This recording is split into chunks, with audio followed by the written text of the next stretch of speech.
முஹர்ரம் மாதத்தில் கல்யாணம் நடந்ததென்றும் சஃபர் மாதத்தில் கல்யாணம் நடந்ததென்றும் இப்படி ரிவாயத்துகளிலே சொல்லப்படுகின்றது. அதே நேரத்தில் ஹஸரத் மௌலா அலி அவர்களுக்கு கல்யாணத்தினுடைய வயது 21 வயதென்றும் அவர்களுக்கும் அதுபோன்று 5 மாதம் என்றும் சரித்திரத்திலே குறிப்பிடப்படுகின்றது. ஹஸரத் அலி அவர்களுக்கு 21 வயதும் பீவி ஃபாத்திமா ரலியல்லாஹு தஆலா அன்ஹா அவர்களுக்கு வயது 15 கல்யாணத்தினுடைய வயது. ஆகவே அருமநாயகர் ரசூலே கரீம் ஸல்லல்லாஹு அலைஹி வஸல்லம் அவங்களுடைய முன்னிலையிலே இந்த கல்யாணம் சிறப்புற நிறைவேறுகிறது. ஆகவே வந்த ஜனங்கள் அத்தனை பேர்களுக்கும் தானே சிறப்பான முறையிலே அவரவர்களுக்கு தகுந்த மரியாதைகள் செய்து அவரவர்கள் வந்தவர்கள் எல்லாம் அவரவருடைய இல்லங்களுக்கு தானே திரும்பி சென்றார்கள். ஆகவே மணமக்களாகி 2 பேர்களும் ஹஸரத் மௌலா அலியும் பீவி ஃபாத்திமா ரலியல்லாஹு தஆலா அன்ஹா அவர்களும் நம்முடைய அருமநாயகர் ரசூலே கரீம் ஸல்லல்லாஹு அலைஹி வஸல்லம் அவர்களுடைய திருமலையில் தங்கி அங்கே இருக்கும் போது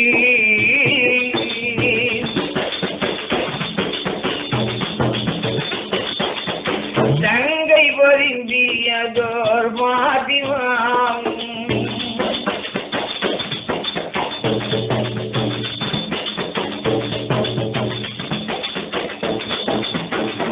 நாயகத்தினுடைய திருமணையிலே தங்கி இருக்கின்றார்கள்.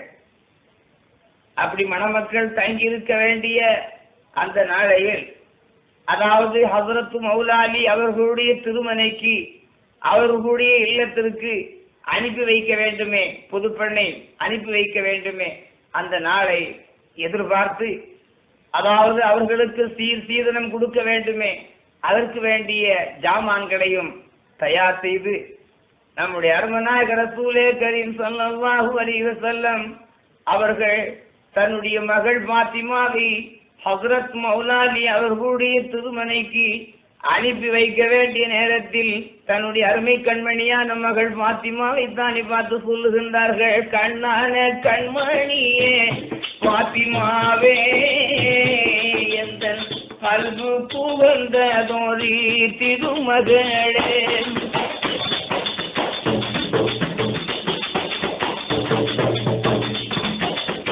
உலகிற்கு ஒரு முத்தே பாத்திமுத்தே என்ற உண்மை திரு ஹதிஜா பெற்ற கண்ணின் மணியே,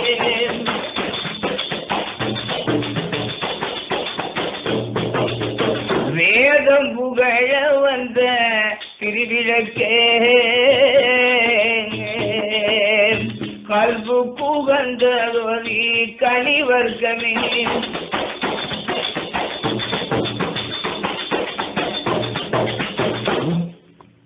தன்னுடைய அருமை மகளை அவங்களுடைய மனமாற வாழ்த்தி போற்றி சொல்லுகின்றார்கள், மகளே ஃபாத்திமாவே, நீங்கள் கணவருடைய வீட்டுக்கு புருஷருடைய வீட்டுக்கு வாழப் போகின்றீர்கள். ஆகையினால் உங்களுக்கு நான் சொல்லக்கூடிய புத்தி போதனைகள், நான் சொல்லக்கூடிய அந்த நல்ல பொன்மொழிகள் உங்களுடைய உள்ளத்தில் தேக்கி வைத்து நீங்கள் அதன்படி நடக்க வேண்டும் என்று தன்னுடைய மகள் ஃபாத்திமாவுக்கு நல்லுபதேசம் செய்தார்கள்.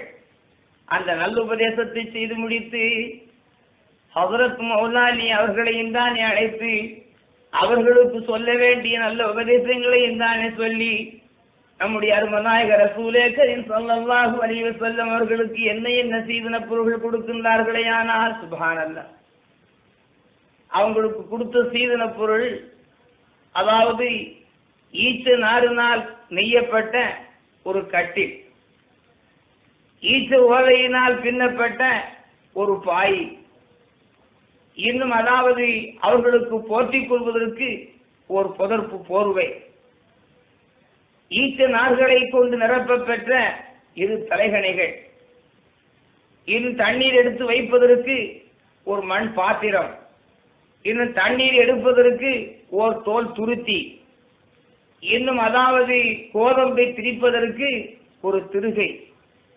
இப்படி ஃபாத்திமா ரலியல்லாஹு தஆலா அன்ஹா அவர்களுக்கு அருமநாயகர் ரசூலே கரீம் ஸல்லல்லாஹு அலைஹி வஸல்லம் கொடுத்த சீதன பொருள். சுப்ஹானல்லாஹ்.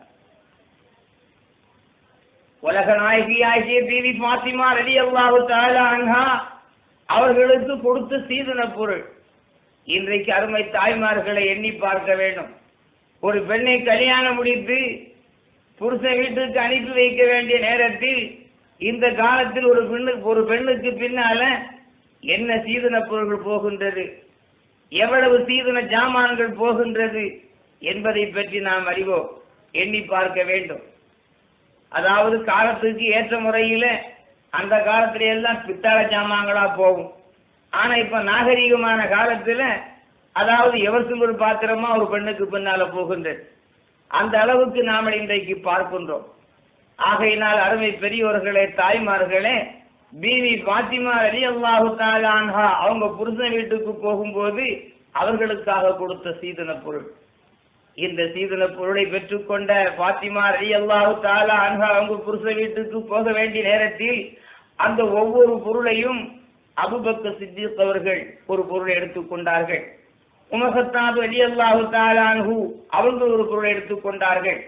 இப்படி ஆளுக்கு ஒரு ஜாமான்களை எடுத்துக்கொண்டார்கள். நமது நாயகர் ரசூலே கரீம் ஸல்லல்லாஹு அலைஹி வஸல்லம் அவர்கள் தன்னுடைய அன்பு மகளுக்காக கொடுக்கப்பட்ட சீதன பொருள்களில் அந்த கம்பளத்தையும் கலகனையும் தான் எடுத்துக்கொண்டு தன்னுடைய மகளையும் தன்னுடைய மகள் பாத்திமாவையும் தன்னுடைய மருமகன் ஹஸ்ரத் மௌலாலி அவர்களையும் 2 பேர்களையும் தான் அன்போடு அழைத்து ஹஸ்ரத் அலி ரலியல்லாஹு தஆலா அன்ஹு அவங்களுடைய இல்லத்திற்கு மன நிறைவோடு மங்களமாய் அழைத்து கொண்டு மாநபி வந்திடுமாறு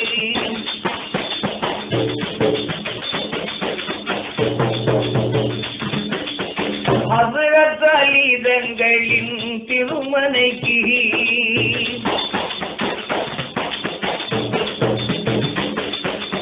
காரிகையார் பாத்திமா நாயகி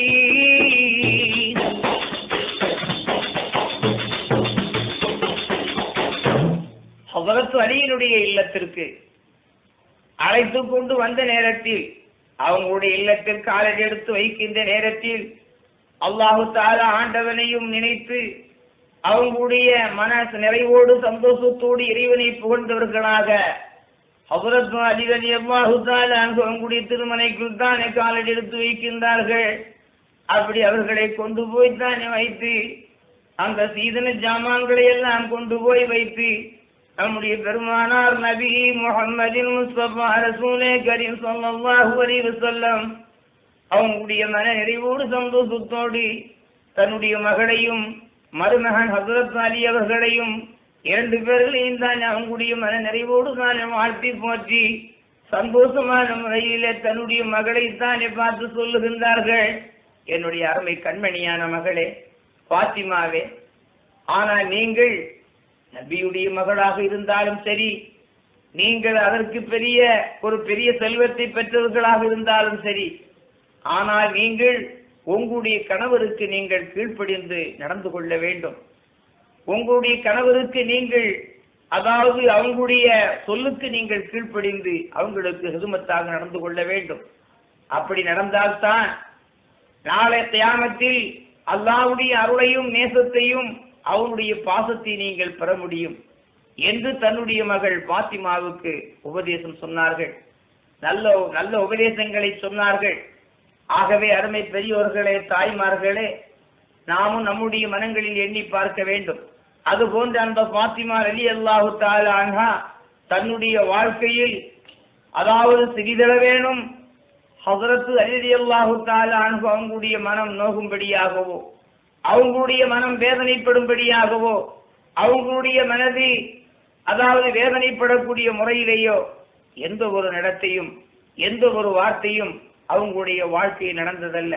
அந்த முறையிலே நடந்து அவங்களுடைய அன்பையும் அவங்களுடைய நேசத்தையும் அல்லாஹ்வுடைய ஒரு பெரிய பொருத்தத்தையும் பெற்றுக்கொண்டவர்கள் பீவி பாத்திமா ரலியல்லாஹு தஆலா அன்ஹா. அதான் சொல்லுவார்கள், நாயன் வணக்கம் போல் தன் புருஷனுக்கு நாடி சிறுமத்து செய்வீராகில் கொண்ட புருஷன்கால் கீழ் சொர்க்கமென்றி கோமான் முஹம்மதி அருளி செய்தார். சொர்க்கம் வேற எங்கேயும் இல்லை. பெண்ணா பிறந்த தாய்மார்களுக்கு சொர்க்கம் எங்கு இருக்கிறது என்று சொன்னார், அவங்களுடைய கணவருடைய காலடிக்கு கீழே தான் அவங்களுக்கு சொர்க்கம் இருக்கு.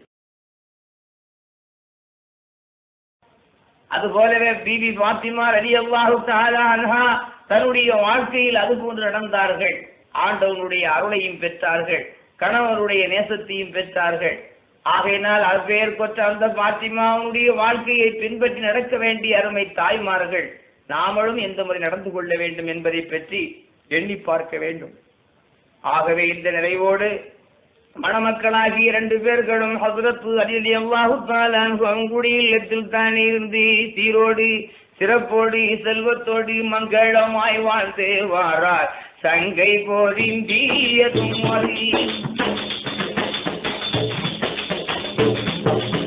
சீரும் சிறப்புடனே செல்வமாக வாழ்ந்துமாறார்கள்.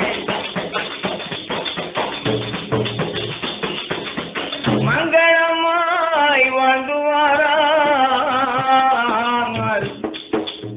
சங்கையுள்ள பாத்திமாவும்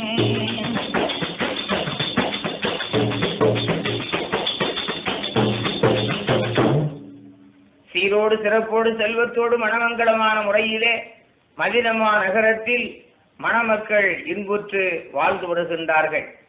ஆகவே அருமை பெரியோர்களே, தாய்மார்களே, பாத்திமா ரலியல்லாஹு தஆலா அன்ஹா அவங்களுடைய திருமணத்தை, அவங்களுடைய கல்யாண வைபவத்தை, அவங்களுடைய மங்களத்தினுடைய ஒரு நல்ல ஒரு உபதேசத்தை கேட்க வேண்டும் என்று சிறப்போடு கேட்டுக்கொண்டிருக்கின்ற பெரியோர்களே, தோழர்களே, தாய்மார்களே, ஆனால் அவர்களை எப்படி மனநிறைவோடு அவர்கள் வாழ்த்தினார்கள், போற்றினார்கள், புகழ்ந்தார்கள் என்பதை பற்றி நாம் சொல்லி வந்தோம்.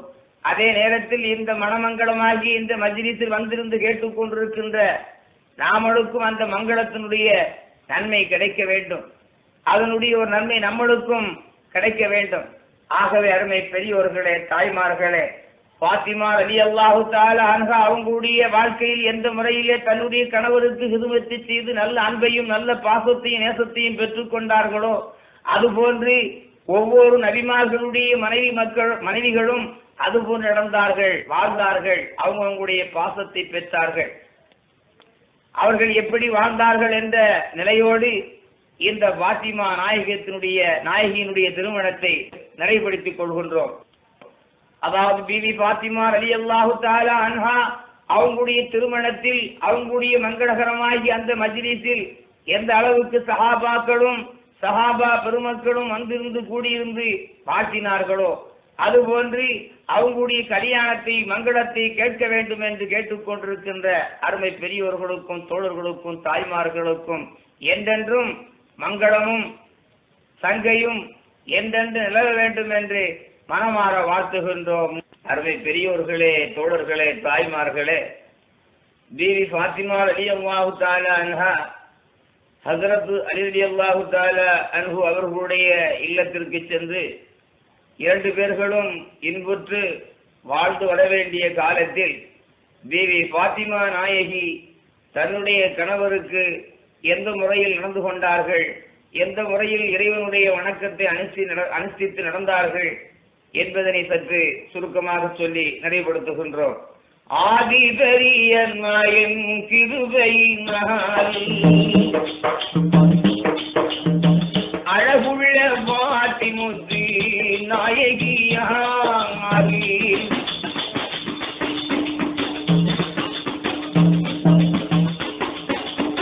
சங்கை பரிந்தியதோ பாத்திமாவும் தன்னுடைய அரண்மனையில் வாழ்ந்து வந்தார். ஹஜ்ரத் அலி ரலியல்லாஹு தஆலா அன்ஹு அவர்களுக்கு கீழ்ப்படிந்து தன்னுடைய வாழ்க்கையை இறைவனுக்காக வேண்டி தன்னை அர்ப்பணம் செய்து அவங்களுடைய வாழ்க்கையை தொடர்ந்தார்கள். ஆனால் அப்படி வாழ்ந்து வர வேண்டிய காலத்தில் சதா எந்த நேரமும் இறைவனுடைய அச்சமும் இறைவனுடைய பயமும் இறைவனுடைய பக்தியும் அவர்களுடைய உள்ளத்தில் மேலிட்டிருந்தது. அது மட்டுமல்ல, தன்னுடைய வாழ்க்கையில் எந்த நேரமும் எளிமையான முறையிலே தன்னுடைய வாழ்க்கையை அமைத்துக் கொண்டார்கள். சுருக்கமாக சொன்னார், பிபி பாத்திமா ரலியல்லாஹு தஆலா அன்ஹா அதாவது பிறருக்கு தானம் செய்வதில் பிறருக்கு வழங்குவதில் அவருக்கு நிகர் யாருமே கிடையாது. அந்த முறையில் பீவி பாத்திமா ரலியல்லாஹு தஆலா அன்ஹா மனம் முடிக்கப்பட்ட கல்யாணம் முடிக்கப்பட்ட அன்று காலை சுபுகுடைய நேரத்தில் வாசலில் ஒரு எளியவர் வந்து நின்று சவால் செய்கின்றார்கள். எந்த முறையில் சவால் செய்கின்றார்களேயானால் அருமை நாயகத்தினுடைய திருமகனாகிய பாத்திமாவை பார்த்து சொல்லுகின்றார்கள், உலகிற்கு ஒரு முத்தே நபி மகளே, உண்மை கதீஜா பெற்ற கண்ணிமணியே,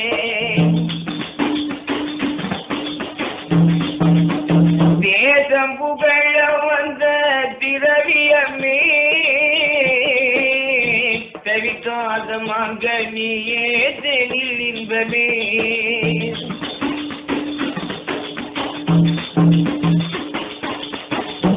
எளியவர் வாசல்ல வந்து சவால் செய்கின்றார். நான் ரொம்ப வயதாளி, நடக்க இயலாதவன், குளிருடைய தன்மை எனக்கு பொறுக்க முடியவில்லை. ஆதாகிலும் ஏதாகிலும் உங்களுடைய திருக்கரத்தினால் என்னுடைய குளிரை போக்குவதற்கு தகுந்த உதவியாக உபகாரமாக எனக்கு நீங்கள் ஏதேனும் தந்துதவ வேண்டும் என்று வாசலில் வந்து நின்ற அவர் சவால் செய்கின்றார். அதை கேட்ட பீவி பாத்திமா ரலியல்லாஹு தஆலா அன்ஹா அவங்களுடைய மனதில் நினைக்கின்றார்கள், ஆண்டவனே, வாசலில் ஒருவர் வந்து சவால் செய்கின்றாரே, அவர்களுக்கு நாம் எதை எடுத்து அவர்களுடைய மனது சந்தோஷப்படும்படி அவங்களுடைய குளிர் போகும்படி நாம் எதை எடுத்து ஹரியா கொடுப்போம் என்று அழகு பொருந்தியதோர் பாத்திமாவும் அவர்கள் அகத்தில் மீனைத்த அவர்கள் நிற்கின்ற போது வாசம் புகழ் கொண்ட பாத்திமாவும் அவர்கள் வாசலிலே நிற்கின்ற எளியவர்க்கு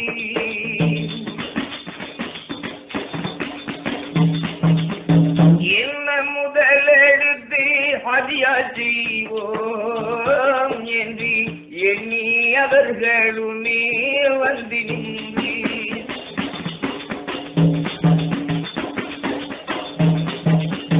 இவ்விதமாக பீபி பாத்திமா நாயகி வாசலிலே சவால் செய்கின்ற எளியவர் அவர்களுக்கு நாம் எதை எடுத்து ஹதியா கொடுப்போம் என்று நினைத்தார்கள். குளிர் போக்க வேண்டிய அளவுக்கு நாம் ஹதியா செய்ய வேண்டும். அப்படியானால் அவங்களுடைய திரேகத்தை போர்த்திக் கொள்வதற்கு ஏதாகிலும் கொடுக்க வேண்டுமே என்று பார்க்கும் பொழுது அவங்கள் அணிந்திருந்த ஒரு பழைய சட்ட குப்பாயம் ஒன்று இருக்கிறது. இதை எடுத்து நாம் ஹதியா செய்வோமா என்று மனதில் நினைத்தார்களாம். அதே நேரத்தில் அல்லாஹ்வுடைய வசனம் அவங்களுடைய உள்ளத்தில் எத்துகின்றது. அல்லாஹ்வுடைய வசனம் அவர்களை எச்சரிக்கின்றது. அதாவது தனக்கு எது பிரியமான ஒரு பொருள் இருக்கின்றதோ அந்த பொருளை அல்லாஹ்வுக்காக வேண்டி ஹதியா செய்தால்தான் அதனால் நமக்கு நன்மையும் அதனால் நமக்கு பெரிய பிரயோஜனம் இருக்கிறது என்று இறைவசனம் சொல்லி காட்டுகின்றது.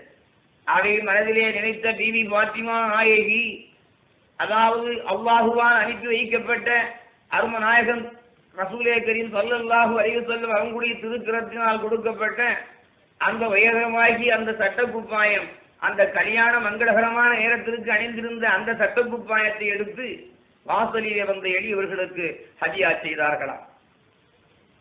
அதை பெற்றுக்கொண்ட அந்த எளியவர்கள் மன நிறைவோடு திரும்பி சென்றார்கள். ஆகவே அன்று காலை அருமை நபி அவர்கள் பாத்திமாவுடைய இல்லத்திற்கு வந்து தன்னுடைய அருமை கண்மணியாகிய மகள் பாத்திமாவை காணுகின்ற போது அவர்கள் பழைய சட்டக்குப்பாயத்தை அணிந்திருந்தார்கள். அது கண்ட நபி கேட்கின்றார்கள், என் ஆருயிர் கண்மணியே மகளே பாத்திமாவே, உங்களுக்கு நிக்காக முடிந்ததல்லவா? ஆகவே அப்படி கல்யாண பெண்ணாக மணப்பெண்ணாக இருக்கின்ற நீங்கள் பழைய குப்பாயத்தை பழைய சட்டையை நீங்கள் அணிந்திருக்கின்றீர்களே, உங்களுடைய கல்யாணத்துக்கு அணிந்திருந்த அந்த சட்ட குப்பாயத்தை எங்கே என்று அருமை நபி வாயிலிருந்து கேட்டார்கள். அதை கேட்ட பீவி பாத்திமா நாயகி தன்னுடைய தந்தைக்கு சொல்லுகின்றார்கள், உலகம் புகழுகின்ற யா முஹம்மதே, எங்கள் உண்மை போலிந்தியதோர் பாவாக என்று அழகு பொருந்தியதோர் பாத்திமாவும்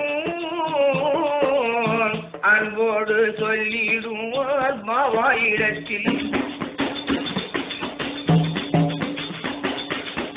வாசலிலே வந்ததொரு எளியவர்க்கு அதை எடுத்துமே ஹதியா செய்தேன் இவை தூதரே. அருமை பாபா அவர்களே, வாசலில் வந்த ஒரு எளியவருக்கு நான் அணிந்திருந்த அந்த குப்பாயத்தை ஹதியா செய்தேன் என்று சொன்னார்களா? அது கேட்டு நபி அவர்கள் சொல்லுகின்றார்கள், அருமை மகளே, அது உங்களுடைய கல்யாணத்திற்காக வேண்டி அணிவிக்கப்பட்ட குப்பாயம் அல்லவா? அதை ஏன் கொடுக்க வேண்டும் என்று கேட்கும் பொழுது சொன்னார்கள், அருமை பிதாவே, என்னிடம் இருப்பது ஒரு பழைய குப்பாயம், ஒன்று அந்த புதிய குப்பாயம். ஆனால் அதே நேரத்தில் அல்லாஹ் நம்மளுக்கு சொல்லி காட்டியபடி எது நம்மளுக்கு பிரியமான பொருள் இருக்கின்றதோ அந்த பொருளை ஹதியா செய்யாதவரை ஆண்டவனுடைய திருப்தியை, ஆண்டவனுடைய ஒரு அருளை பெற முடியாது என்று சொல்வதற்கு இணங்க எனக்கு திருப்தியான அந்த புதிய குப்பாயத்தை அந்த எளியவர்களுக்கு கொடுத்து அல்லாஹ்வுடைய அருளையும் நேசத்தையும் பெற்றுக்கொண்டேன் பிதாவே, இதுதான் நான் செய்தது என்று அந்த நாயகி சொன்னார்கள். அதை கேட்ட அருமை நபி அவர்கள் உள்ள பூரிப்போடு மன நிறைவோடு அல்லாஹ்விடத்திலே துஆ செய்தார்களாம். இப்படி தன்னுடைய வாழ்க்கையில் எந்த முறையில் இறைவனுக்காக தன்னை அர்ப்பணித்துக் கொண்டார்கள் என்பதை பற்றி நாம் எண்ணி பார்க்க வேண்டும். அது மட்டுமல்ல, பீவியினுடைய வாழ்க்கையிலே சதா ரொம்ப எளிமை நிறைந்திருந்தது. சதா அவங்களுடைய வாழ்க்கையில் பகலெல்லாம் பட்டினியாக இருக்கக்கூடிய நேரங்கள் இருந்தது. பகல் நேரங்களிலே உணவு கூட இல்லாதபடி அவர்கள் அதிகமான முறையிலே இறைவனுடைய அனுஷ்டானத்தில் மூழ்கி இருந்திருக்கின்றார்கள், வணக்கத்தில் ஈடுபட்டுக் கொண்டிருந்திருக்கிறார்கள். அது மட்டுமல்ல, ஹஸரத் அலி ரலியல்லாஹு தஆலா அன்ஹு அவங்கள் எந்த நேரமும் இறைவனுடைய இபாதத்தில் இருக்கின்ற அவர்கள், அதாவது கூடியவரை கூலி வேலை செய்து அதனால் கிடைக்கின்ற பொருளை கொண்டு வந்து தன்னுடைய ஜீவிதத்தை கழித்திருக்கிறார்கள் என்று வரலாறு சொல்லுகின்றது. ஒரு நாள் முழுவதும் அவங்களுடைய வீட்டில் எந்த விதமான உணவுக்கோ உணவுப் பொருள்களுக்கோ இல்லாதிருக்கின்ற பொழுது ஹஸரத் அலி ரலியல்லாஹு தஆலா அன்ஹு அந்தி சாயங்கால நேரத்தில் அந்த ஊரை சார்ந்த ஒரு வியாபாரி, அதாவது வியாபார பொருள்களை ஒட்டகத்தில் கொண்டு வந்திருக்கின்றார். அந்த பொருள்களை இறக்கி வைக்க வேண்டும், அதற்கு கூலியால் தேடுகின்றார்கள். அப்படி கூலியால் தேடுகின்ற பொழுது ஹஸரத் அலி ரலியல்லாஹு தஆலா அன்ஹு சென்று அந்த கூலியை தான் செய்வதாக ஏற்றுக்கொண்டு அந்த வர்த்தக பொருள்களை ஒட்டகத்தில் கொண்டு வந்த அந்த வர்த்தக பொருள்களை எல்லாம் இறக்கி அதை கொண்டு போய் சேர்க்க வேண்டிய இடத்தில் கொண்டு போய் சேர்த்தார்களாம். அப்படி சேர்க்கின்ற பொழுது இரவு அதிக நேரமாகிவிட்டது. ஆனால் அவ்வளவு உழைப்பும் அவ்வளவு கஷ்டத்தோடும் அந்த பொருள்களை எல்லாம் கொண்டு போய் சேர்த்ததின் பின்பு அந்த அதை பொருளை கொண்டு வந்த அந்த வர்த்தகர் கொடுத்த கூலி எவ்வளவு? 1 திரகம் கொடுத்தார்களாம். அந்த 1 திரகத்தை பெற்றுக்கொண்ட ஹஸரத் அலி ரலியல்லாஹு தஆலா அன்ஹு கடை பஜாருக்கு விரைந்து சென்றார்கள். விரைந்து சென்று பார்க்கும் பொழுது அங்கே கடைகள் எல்லாம் அடைக்கப்படுகின்றன. ஆனால் வாங்க வேண்டிய பொருள் வாங்க வேண்டுமே என்று பார்க்கும் போது ஒரு கடை அடைக்கும் தருவாயில் இருந்து கொண்டிருக்கின்றது. அந்த கடைக்கு ஓடி சென்று 1 திரகத்தை கொடுத்து தனக்கு தேவையான கோதுமையை தானே வாங்கிக் கொண்டு அவசரமாக வீட்டுக்கு திரும்புகின்றார்கள். அப்படி திரும்பி வர வேண்டிய நேரத்தில் வீட்டில் இருக்கின்ற பீவி பாத்திமா நாயகி தன்னுடைய கணவருடைய வருகையை கண்டு அவசரமாக எழுந்திரித்து அவர்கள் கொண்டு வந்து கொடுத்த அந்த கோதுமையை இரவோடு இரவாக பீவி பாத்திமா நாயகி அவங்களுடைய கைகளெல்லாம் சிவக்கக்கூடிய முறையிலே அவர்கள் திருகி திரித்திருக்கின்றார்கள். கை சிவக்க மாவரைத்தும் கண் சிவக்க அடுப்பறித்தும் இப்படி தன்னுடைய வாழ்க்கையில் கஷ்டத்தை அனுபவித்துக் கொண்ட பாத்திமா என்று அவர்களை புகழ்ந்து சொல்லுகின்றார்கள்.